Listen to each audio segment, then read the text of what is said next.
I always had a nurturing nature note.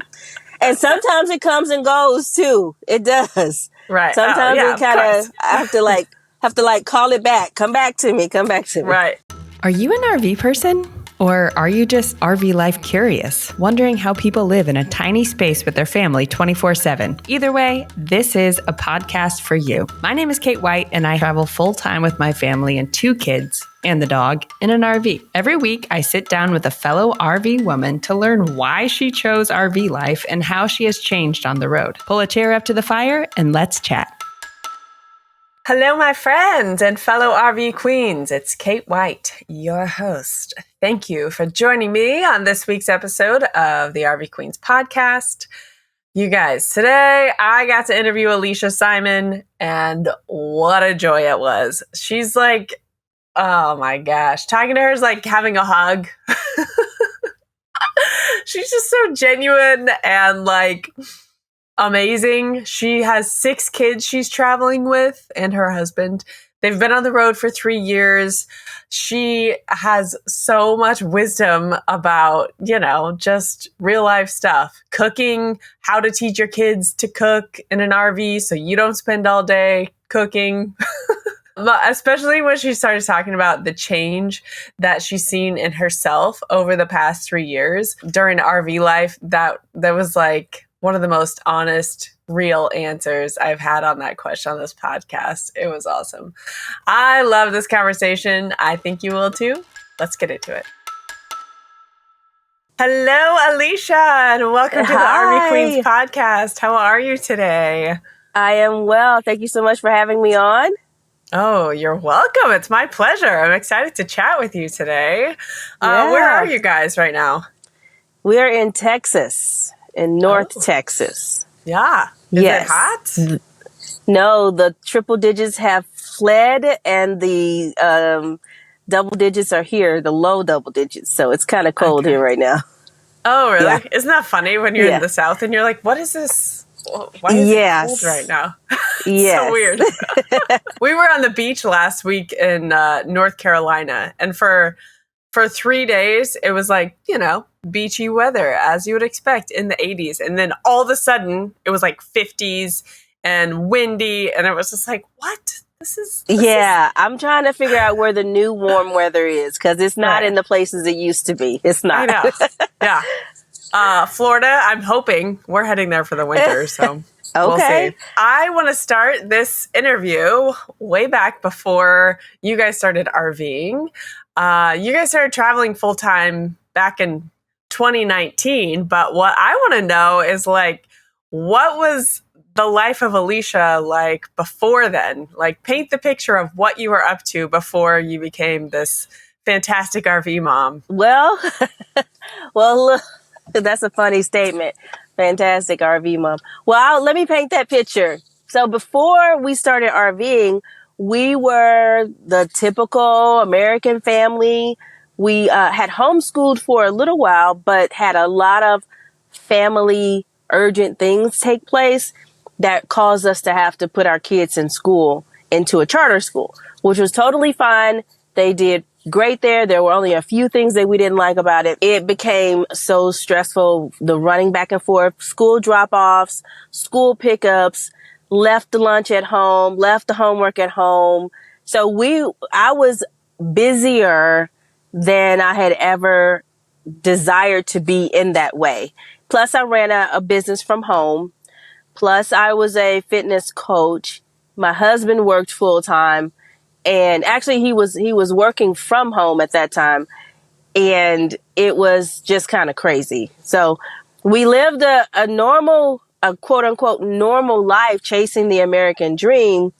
But it was just a lot of movement all the time, and it was overwhelming. I never felt like I could get ahead of the day. Yeah, I mean, I only have 2 kids, and I felt that way before we started this life, so I can't imagine. Yeah. Having all your kids. It was wild. I mean, the laundry we would alone. go through seasons. Yeah, we would go through seasons where I would have it together and I'd have a rhythm, and then bam, some type of trauma or tragedy or something would happen, and it would throw us in a tailspin. And that happened several years in a row. until I was like, okay, I've got to get away from here. I need something different. So what originally inspired you guys to like change things up in such a drastic way and start full-time RV life? Well, my husband has always traveled. He traveled when he was younger. He traveled internationally, and my family drove everywhere in the U.S. to see family. And we were from Arkansas, but we would drive to Illinois, to California, to Indiana, to Washington, D.C. We would just drive all over the country to see family. So I never experienced travel for adventure. I only experienced getting from point A to point B to see family. And he never experienced travel in the U.S. So we wanted to give our kids an experience of travel to get the travel bug, but also get to experience the beauty of the U.S. that we never really got to experience. And so that was what was the catalyst to us thinking, well, maybe we can homeschool on the road. Maybe we can work from the road, homeschool on the road, and have this experience together as a family instead of just trying to squeeze it in to 1 week or 2 week during their vacations from school. Yeah. Had you guys RV'd before? Like, were we you familiar with all the logistics? Yeah. We had never RV'd. We had never been in a tent camping. We had never been in a pop-up camper. We had never even had we stayed in a cabin together as a family? I don't even think we stayed in a cabin together as a family. I stayed in a cabin a couple of times when I was younger, but we had never had that experience. And so we were so green when we first started. Same. Yep. Me too. So how did your kids react? How did your extended family react whenever you brought this idea up? So our children were excited. We tried to put the travel bug into them before we started the RV life. And so they were excited about going and seeing places. And we talked to them about meeting new people, and they love to meet people. So they were super excited, a little bit hesitant, but mostly excited. Our family, on the other hand, thought we were crazy. It was 2020 when we actually launched. We started looking for an RV in 2019. We launched in 2020 in the middle of the pandemic. And my parents thought we had lost our minds. My husband's parents thought we lost our minds. And we tried to, help them to see clearly, but we just say, you know what? You guys have to think what you think. And we took off. So. Oh my gosh. I love it. Did you face any, we never tried to travel that year. Like, were there restrictions or anything weird that you guys faced in 2020 when you started traveling? We started, so everything kind of popped off in March of 2020 with the restrictions. We launched August of 2020. We did our first overnight stay in the first travel trailer that we had. I'm trying to put it all together. We did that first overnight stay in Tennessee, just my husband and I. That was just a one night stay when we picked up our RV. When we went to the campground there in Tennessee, that was June and July. We thought we had stepped into a whole new world because people were living their lives. Okay. Yeah. And it was Tennessee, so they're pretty. It was Tennessee. And then the family we bought the RV from were from Florida, and they were like, y'all need to come to Florida because we down here having a good time and while everybody else is locked down. And we were like, what? Our goal was just to get in the RV, kind of ride out the pandemic in our little bubble in our home, and just see what happens. But then we started realizing, wait a minute, we kind of got this thing wrong. And, that could start a whole nother conversation for another day. But yeah, we didn't experience as many restrictions other than, going into grocery stores and things like that in the beginning.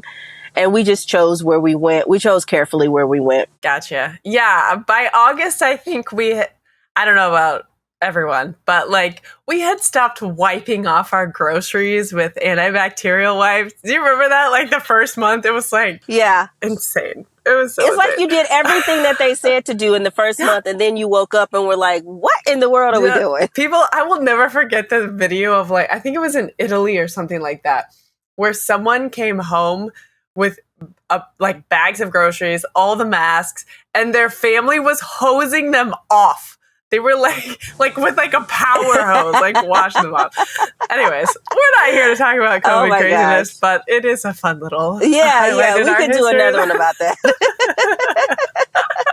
Yeah, that's too Okay, funny. so tell me about how your travel style has. How did you guys start? Were you like moving quick, or are you slow, or how has it kind of morphed over the years? Yeah, so when we first started, we did not have any memberships. And so our travel was a few days here, a few days there. And we were moving every 3 to 4 days. And I was quickly getting burnt out because the whole reason I got on the road was to slow down some.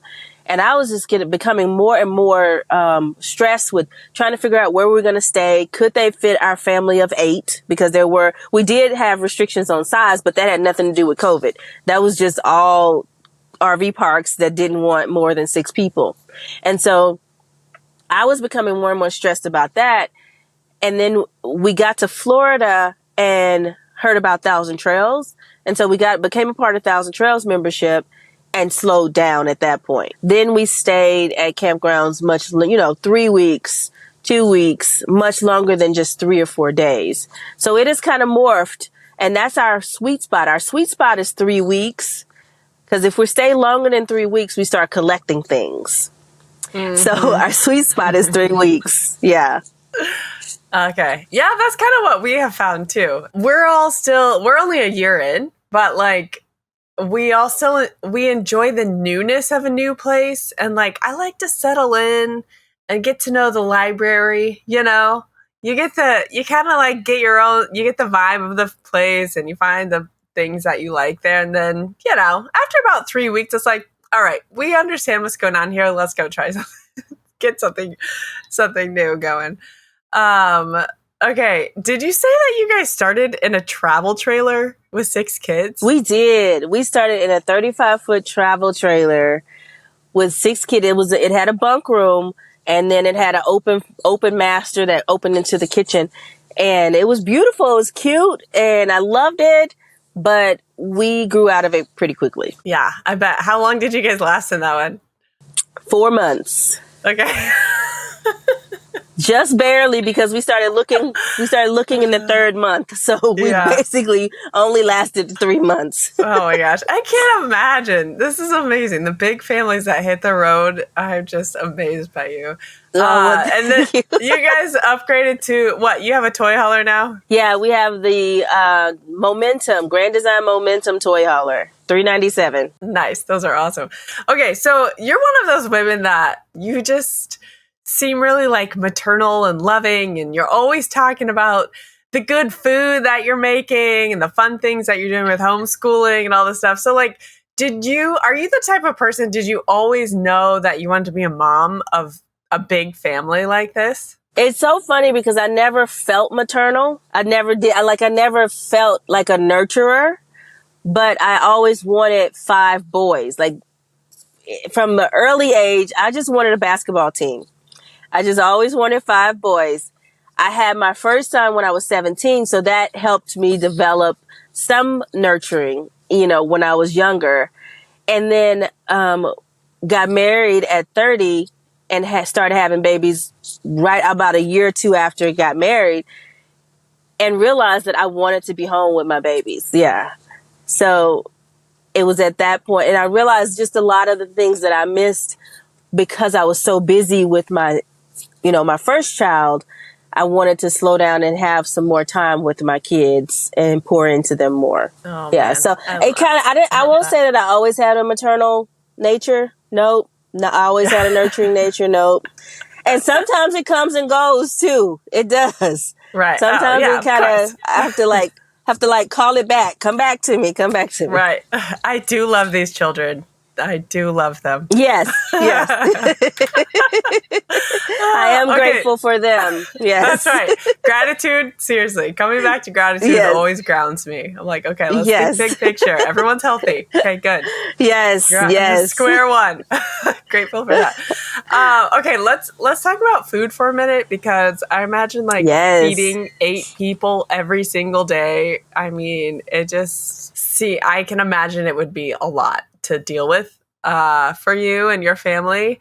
You are a sourdough master. I love sourdough. I wouldn't call myself a master because I still use everybody else's recipes and never make my own, but I love sourdough. I mean, that's good enough. And you're doing it from an RV camper. So we started making sourdough. I never did sourdough when we lived in a real house.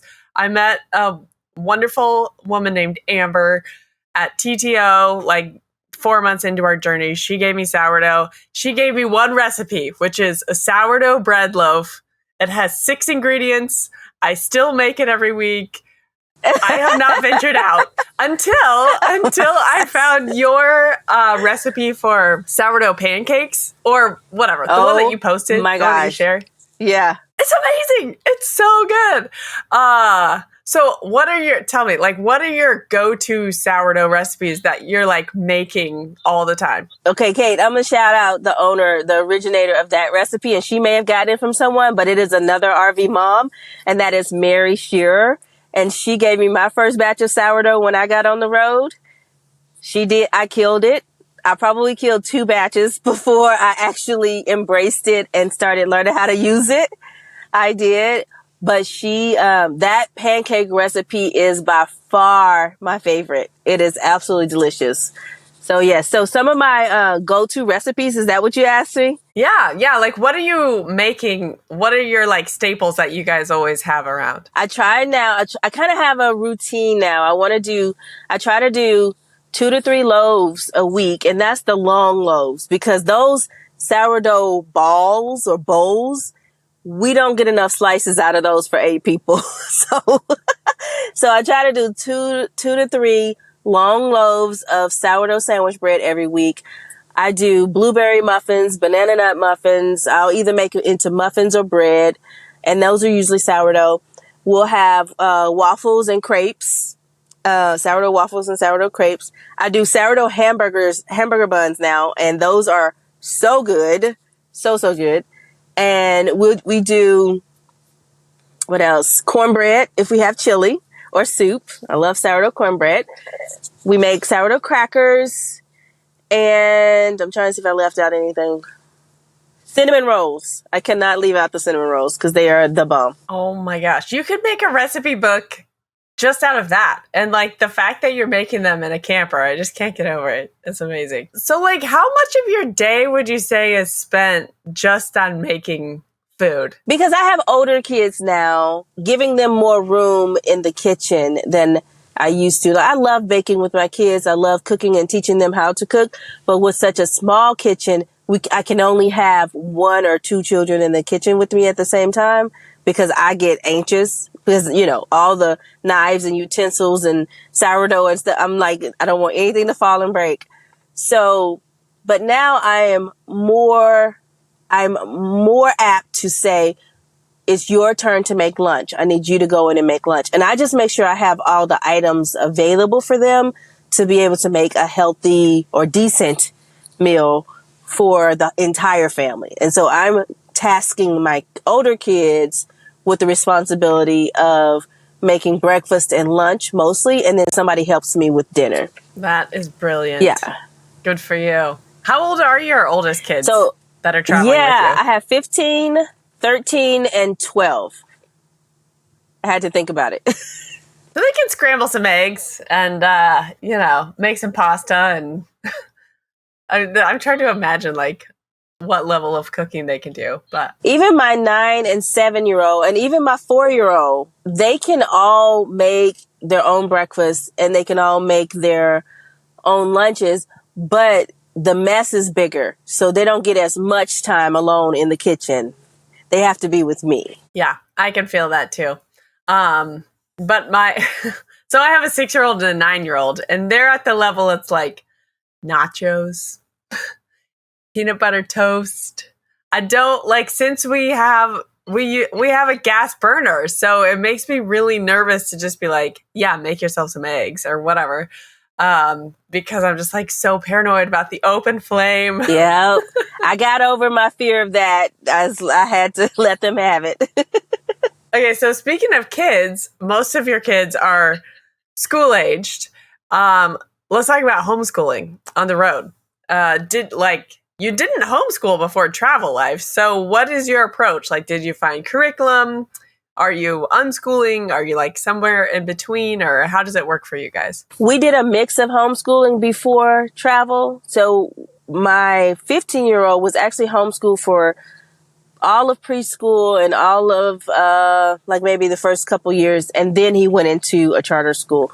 And the rest of them, I had them at home for a while. So we did a mix of homeschooling. So it was something that I always wanted to do, but because of life situations, we decided to put them in a charter school, the older kids in a charter school for a little while. So we were always intending to go back to homeschooling. When we got on the road, because they had been in a charter school and because we had gone through that like 6 weeks of distance learning when the world shut down, that we needed to deconstruct from that. We needed to kind of just reshift our thinking and our focus on what school was going to be for our family. And so we spent the first 2 years unschooling, road schooling, life schooling. And we didn't have a curriculum. We really just found educational opportunities everywhere that we went. I think it was last year, early 2022, we decided to start doing a curriculum-based, it was a unit study-based program where we all sat together, we all covered the same material, and then each of the kids went their separate ways and worked on additional material for their age and their education level. And that was great. We did that for a while, and that was great. But then I realized that the smaller kids needed a little bit more attention than the big kids. And then the big kids needed some help in different areas.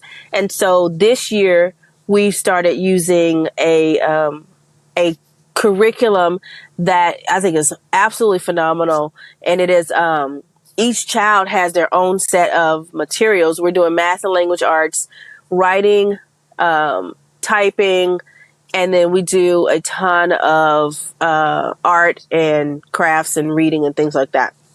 And so each child has their own material that they go through. Some of them need the parent, some of them don't.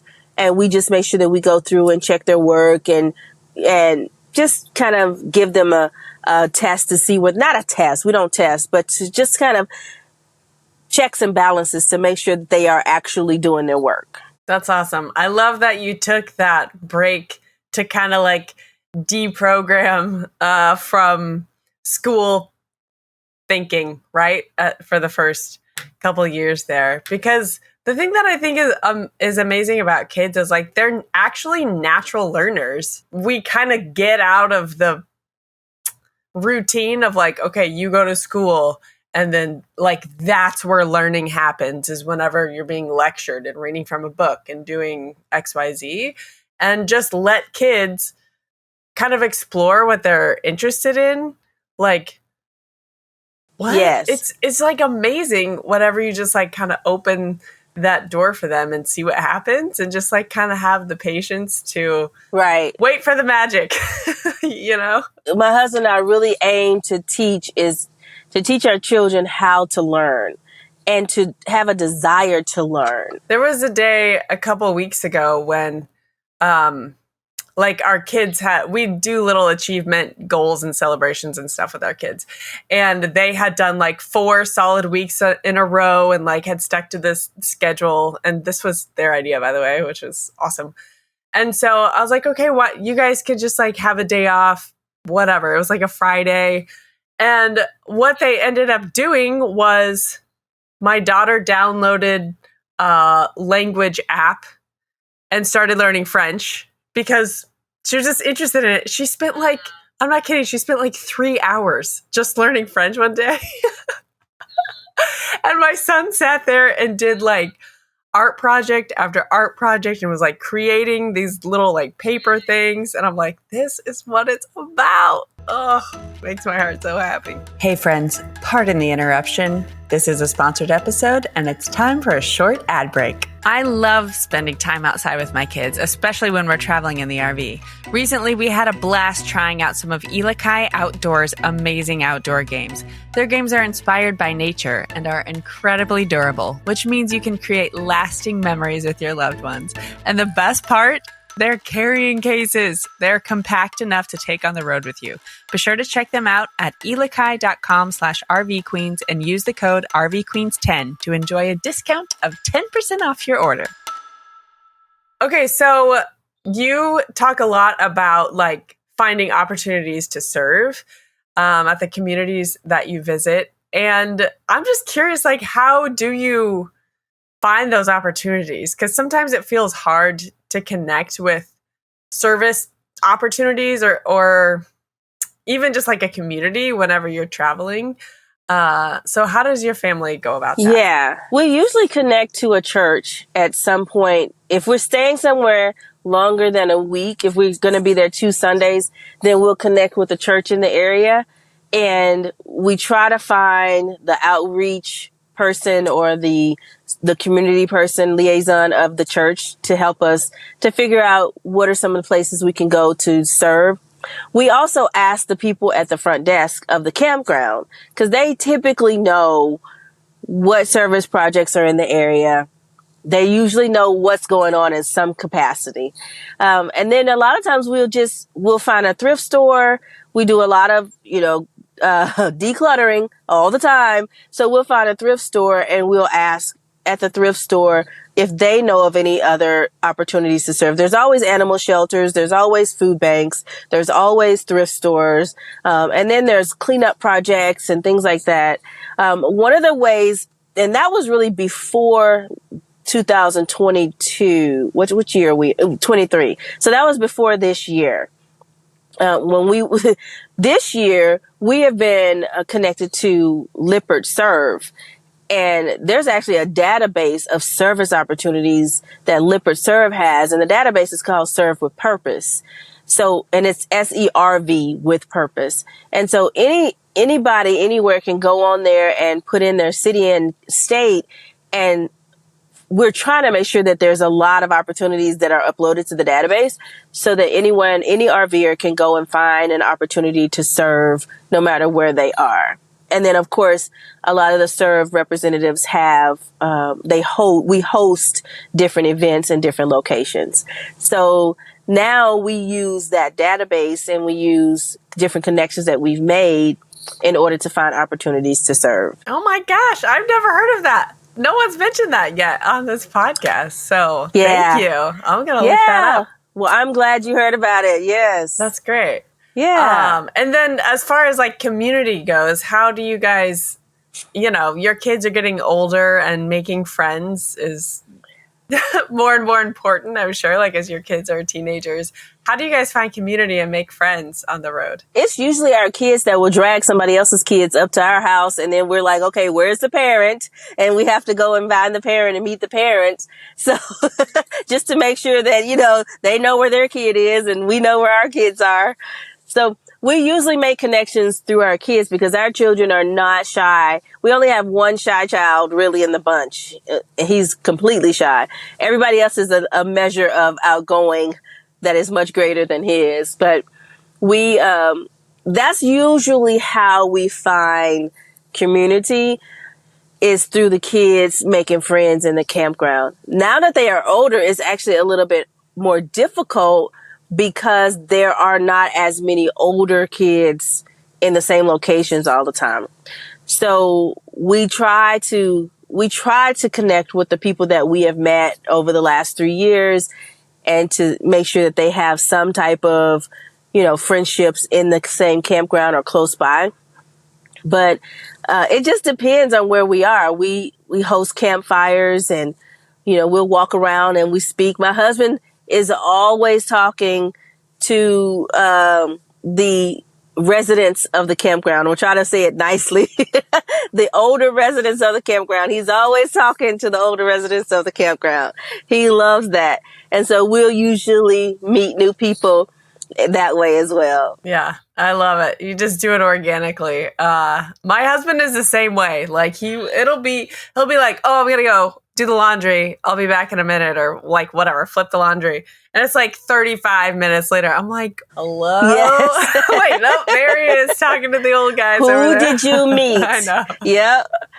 Who did you meet? That's right. That's right. So at the beginning of the interview, you mentioned like really wanting to have more time outdoors and like show your kids just the beauty of the country. What are some of the most kind of magical outdoor adventures that you've had with your kids so far? Oh gosh, we've had so many.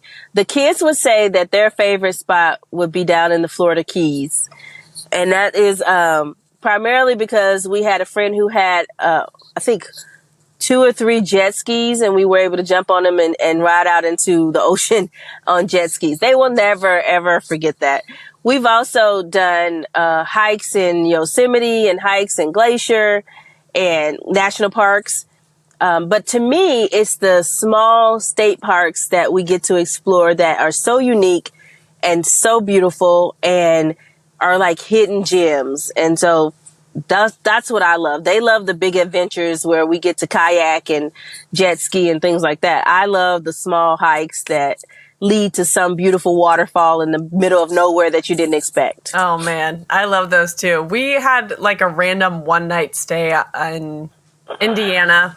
I mean, honestly, Indiana, not one of our favorite states so Indiana. far. But there's this state park that like had this hike that we thought we were just doing a quick family hike for dinner, and it ended up being like all these caves. I wish I could remember the name of it. And it was exactly what you said. It was like, what? It was just like mind-blowing how beautiful this little state park was. Because it was, state parks, like sometimes they're kind of run down and not that they don't get enough hype. Yeah, that's right. They don't get enough love. That's true. From the taxpayer dollars. They don't. And then they usually don't have full hookups, so we don't find ourselves there too often. Yes, same here. Our tanks are not big enough. Okay, no. So our family is too big. Yeah, I know. You guys probably would fill those pretty quick. Some of the listeners of the podcast are people that are planning to become, RV life people. I call them RV life curious. They're like, maybe I can do that someday. So for the women that are, like you were a few years ago, you're a mom with a big family and they're interested in RV life, but they don't know if they could do it. What advice would you have for her? If you're able to start on a smaller scale, take a weekend trip somewhere, rent an RV. There's always opportunities to rent RVs or to go on a weekend trip. Plan your summer vacation RV style. If you are able to do that, we were not able to do that. Ours was just jump right in. And so if you are in a situation where you kind of want to just jump right in, I say you don't have anything to lose. You can always go back to whatever lifestyle you're in right now. You can always go back to it, but you won't lose anything by choosing to explore in this way. You won't lose anything. You only gain an experience that you can decide if you love or not. My motto in the beginning to my husband, I told him, I said, listen, we can do a year if we love it, 6 months if we hate it. I'm not going to force us to stay out here if we hate this. And we got to 4 months. We upgraded our RV, and I was like, well, I may have to rethink this motto because we upgraded our RV before 6 months. But I'm still going to hold on to the year if we love it right now. And then after a while, we looked up, the year was gone, 2 years was gone, 3 years was gone. And we're just now at the point where we're saying, do we want to start looking for land? We're just now at that point. And some of us are like, let's start looking, but we're not ready to stop. And then some of us are like, nope, that we're not ready to stop at all. And so if I had to force you to choose a place to stop and settle down right now, where would you choose? That is such a hard question. I get that question all the time. And my answer is Tennessee because it's a safe answer. Mm-hmm.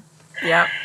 Tennessee has mild temperatures. It has beautiful country. It has mountains. It has land. It has, the prices are not exorbitant, but I don't know enough about Tennessee, and we have not explored Tennessee as a family yet. Like, we have not explored the state enough. That's just my safe answer. My where we have been and explored answer would have to be, I'm not ready yet. Not even like a little There is hit, nowhere that like we've a stayed. state? No, like there's not one that we have said, this is home. Mm-hmm. This feels like home. Yeah. We love everywhere that we have traveled. Like California is out for sure. I could probably tell you which states are out for sure. Yeah, process of Before elimination. I can tell you which states are in.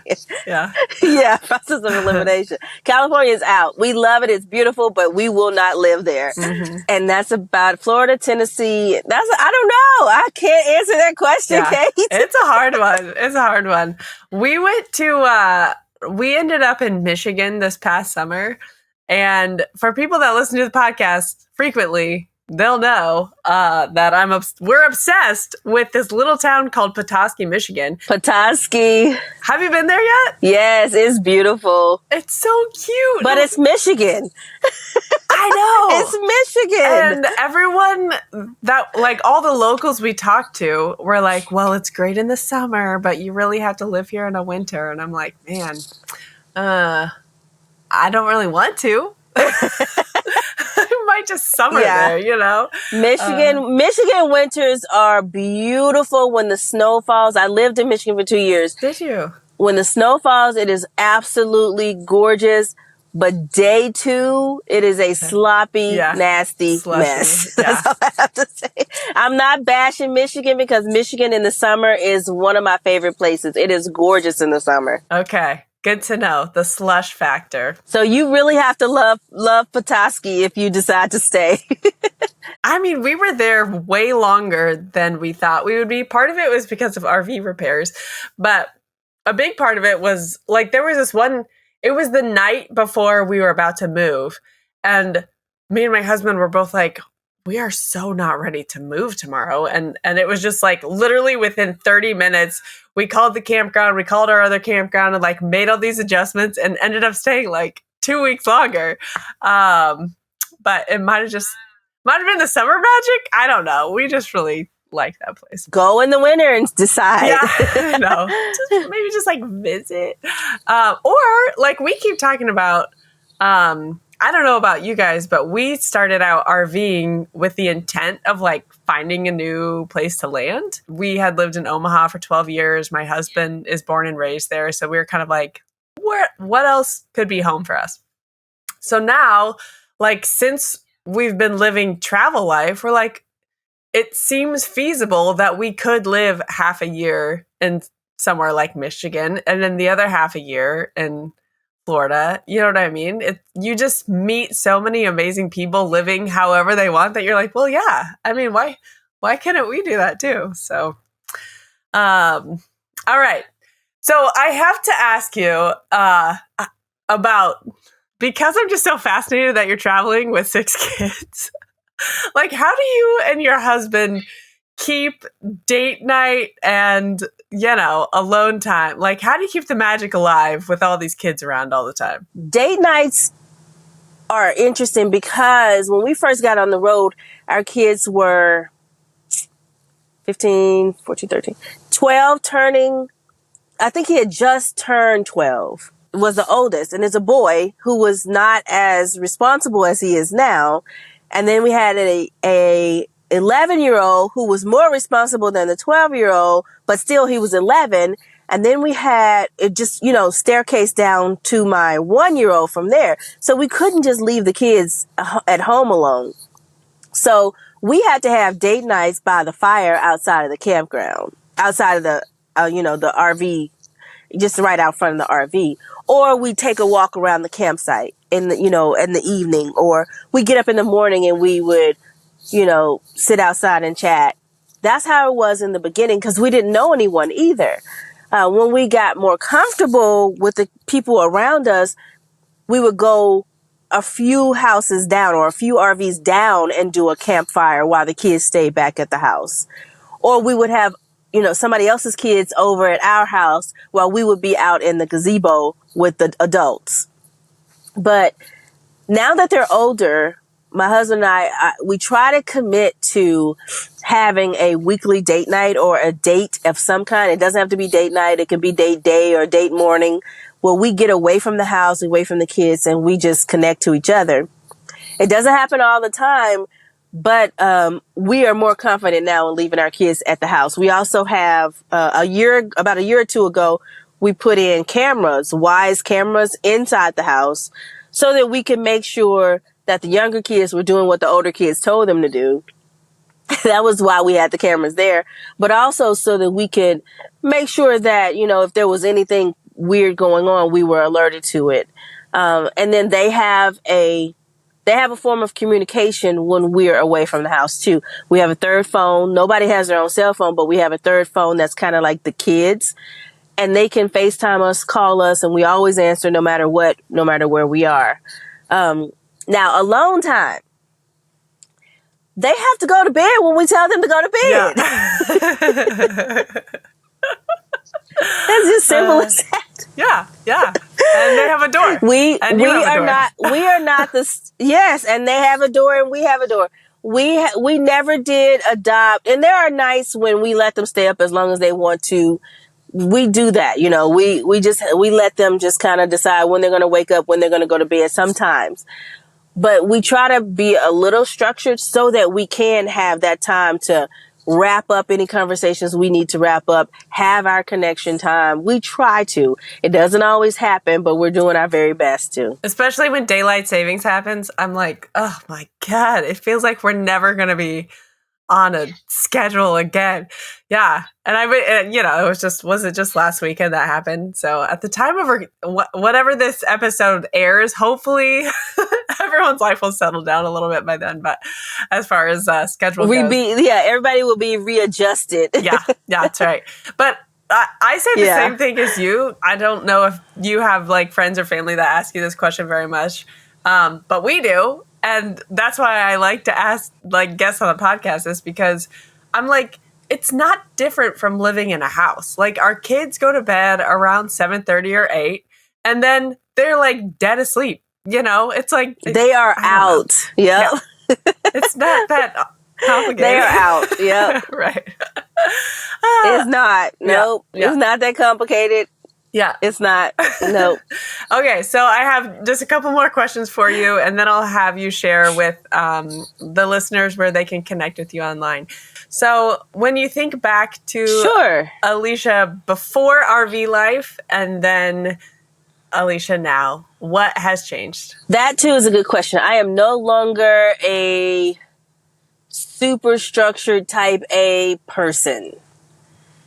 That is good in some ways and that is bad in some ways. So it is good in that I try not to let myself get worked up or overwhelmed by certain things. And I just realized that, plans are going to change. I have to stay flexible. We could have a tire blowout from here to there, and I'd have to find somewhere else for us to sleep for the night. Things are going to happen more often. It seems that they happen more often when you're traveling. So I'm a lot more flexible and not as rigid as I used to be.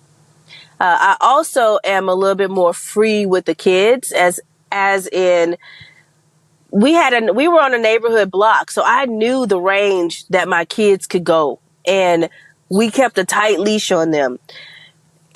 I've just started. I would say the difference between Alicia when I first started RVing and Alicia today is I've just started at 15 and 13 and 12, letting them go a little bit farther away from the RV, as long as they have a form of communication, than I used to. Something that I can say that may not be super fantastic and super inspiring, but hopefully you'll get something out of it, is even though you're living a laid-back camping lifestyle, you don't have to eat like you're living a laid-back camping lifestyle. I ate like I'm living a laid-back camping lifestyle for the first 2 years, and I'm seeing the results of it now. So Alicia now versus Alicia then is several pounds heavier than she was. And I'm okay with it. I love me. I love my body.